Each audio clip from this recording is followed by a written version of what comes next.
Okay, here is a quick crash course on tablature, what it is, what it's not, and what it's used for. So what is it? It's just a number system, guitar notation, but based off of numbers. What it's not is not comprehensive. It's not a comprehensive type of notation. There's a lot of missing information, but that doesn't mean it's not useful. So the times that you would use it would be when you need to quickly learn a song. You already are familiar with it. You just don't know where the notes are, or you need to check something really quickly, see if you're doing it right. But most tablature these days is user submitted, so you want to be careful if you find stuff online. Obviously, if you want something that's more legit, you buy a book, which costs money, so it's entirely up to you. So anyways, let's begin. Oops. So there are 6 lines here, and each line represents a string on the guitar. The top line is your high E. The bottom line is your low E, your bass string.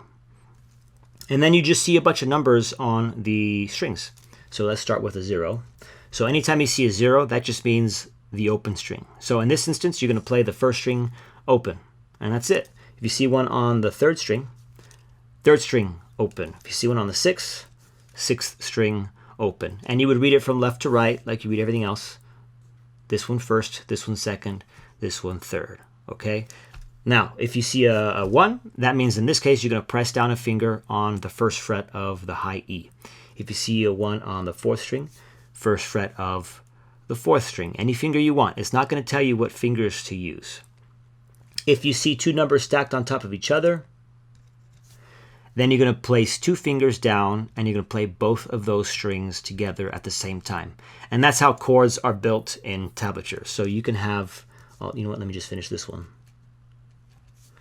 That's kind of tight there, but hopefully you can see it. First string on the first fret, first fret on the first string, 3rd fret on the 2nd, 2nd fret on the 3rd string, and open on the 4th string. And this is actually a chord, a D minor chord. But that's how you would see it in tablature. You'd play them all at the same time, like a chord.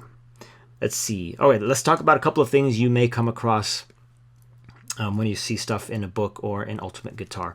You will from time to time see other things like this. That's a hammer-on. That's an H, by the way. It's a hammer-on. So you're going to play the 5th fret, and then with one of your other fingers, you're going to hammer on to the 7th fret. And if you do it right, you'll hear the 7 without actually playing the string a second time. We call that a slur. Okay, you could do the opposite. So now you're going to do a pull-off as indicated by the P. So you play the 7th fret, probably with your 3rd finger.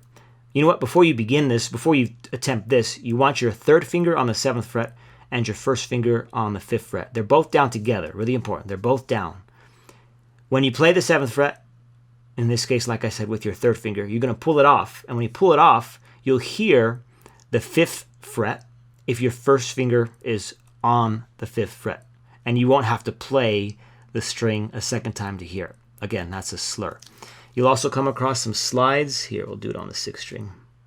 That's just a line. So you play the 2nd fret with any finger you want.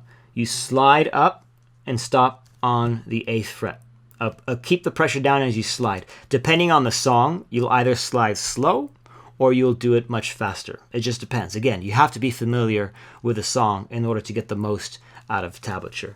You can go the opposite direction too. So 8, slide down to the 2nd fret. So you play the 8th fret, keep the pressure down, slide down, stop on the 2nd fret. And again, depending on the song, is going to affect how you play the slide.